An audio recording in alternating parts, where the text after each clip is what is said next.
ክርስቲያን የሊቃውንት ቤት አይደለችም የቅዱሳን ቤት ናት እንጂ እንላለን። ስለምታውቀው ነገር አትንገረኝ፣ ኑረው። ስትኖረው በመኖርህ ውስጥ የማየውን ያህል የምትነግረኝ አያስረዳኝም። ስትኖረው ስላወቅከው እኮ ነው ልትኖረው። ደግ የሆንከው እኮ ስለ ደግነት ስላወቅክ ነው። ስለዚህ ስለ ደግነት አጥንቻለሁ አትበለኝ፣ ደግ ሆነህ ግን አሳየኝ። ድርጊት ራሱ በጣም ይናገራል። በቃ ቤተክርስቲያን የሚደረግ ነገር ክንዋኔ የሚፈጸምባት የመንፈስ ቅዱስ ዘመን ላይ ነው አሁን ያለነው እኛ። መንፈስ ቅዱስ ሐዋርያትን ጌታችን ልብ አድርግ እንግዲህ በ3 ዓመት ከ3 ወር ሙሉ አብረውት እየዋሉ እያደሩ ነው ያስተማራቸው። ከተነሳ በኋላ ደግሞ ትንሳኤውን ለአንዱም ለሁለቱም እየተገለጸ መነሳቱን በአጽንኦት እየተናገረ መጽሐፍት ሁሉ ስለሱ ይናገሩ የነበሩ መሆናቸውን ቅድም ላነሳነው ራሱ ለሉቃስና ቀሌዮጳ መጽሐፍት ሁሉ ስለሱ ይናገሩ የነበረው ትንቢት ሁሉ ስለሱ ይነገር እንደነበረና በሱም ደግሞ እንደተፈጸመ ያስረዳቸው ነበር ይላል ሉቃስና ቀሌዮጳ። እነሱም በውስጣቸው ይቃጠልባቸው ነበር። ለምን? ይሰሙት የነበረ እውነት አሁን ከተፈጸመው በገሃድ እውን ከሆነው ጋራ ሲያገናዝቡት ነው ያ የመቃጠሉ ስሜት የተፈጠረው ማለት ነው። ለካ እያሉ ማለት ነው አሃ እያሉ አላርላው ሰው ሲገባው እንዲወከክ እያለ ሲገባው እንደሱ ነው ሲሰማቸው የነበረውና በልግባሉት ወደ ቤታቸው ሩቅ መንገድ የሚሄድ መሆኑን አይተው ሲመሽ ገባ፣ ህብስት ባረከ፣ ሰጣቸው፣ በሉ፣ ተሰወረ። ለምን? he's already in the blessed bread ውስጥ ነው፣ በተባረከው በተቀደሰው ህብስት ውስጥ ነው። ወደ ህይወታቸው ገባ። ያ ወደ ህይወታቸው ገባ። በባረከው ህብስት ውስጥ በሉት፣ ወደ ህይወታቸው ገባ። ስለዚህ በአካል እዛ መታየት አያስፈልገው። አይናቸው ተገለጠ። ናየነው ክርስቶስንም ለኛም ተገልጧል ብለው ደግሞ እነሱም ሄዱ ደግሞ ለወንድሞች ሊናገሩ ማለት ነው።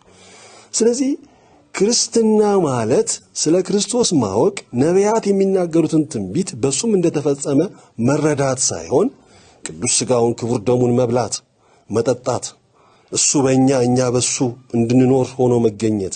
ለዚህ ነው ያለው ሥጋዬን የሚበላ ደሜን የሚጠጣ በእኔ ይኖራል፣ እኔም በርሱ እኖራለሁ፣ ቢሞት እንኳን አስነሳዋለሁ። ክርስትና ማለት ክርስቶስን መኖር ማለት ነው።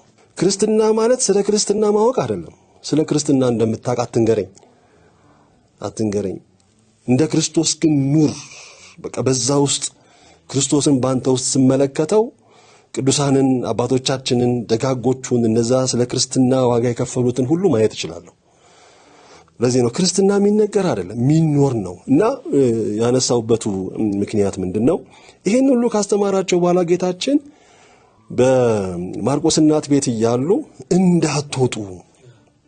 እንዳትወጡ ከሰማይ ኃይልን እስከምትለብሱ ድረስ በኢየሩሳሌም ቆዩ። ለምን?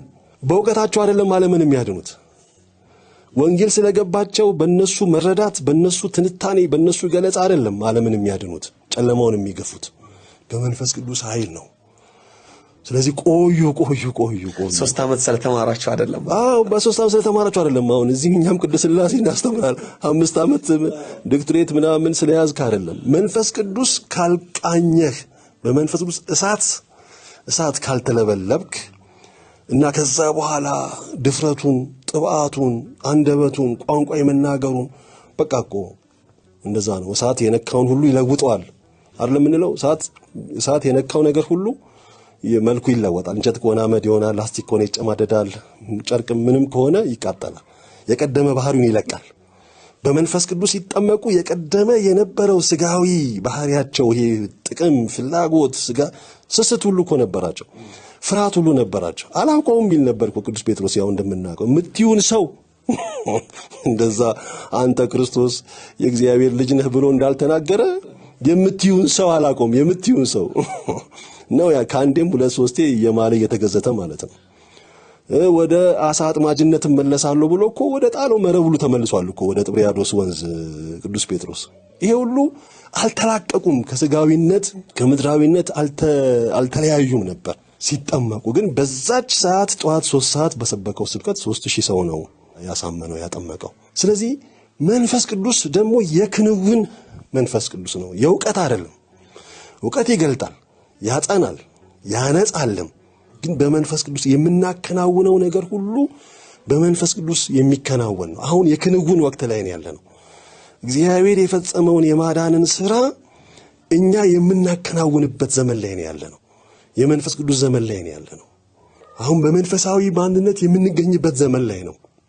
ክርስቶስ በሥጋ የፈጸመውን የማዳን ሥራ በመስቀል ላይ ተሰቅሎ ተፈጸመ ብሎ የእሱን የማዳን ሥራ ጨርሷል። አሁን መንፈስ ቅዱስ ነው የሚገልጥልን፣ የሚያጸናን፣ የሚያነጻን እና ደግሞ ያን የተረዳነውን እውነት እንድንኖር የሚያስችለን በሥራ እንድንገልጠው የሚያግዘን የተረዳነውን እውነት እንድንኖረው የሚያስችለን መንፈስ ቅዱስ ነው። ካልኖር ነው በቀር ግን አልዳንም ማለት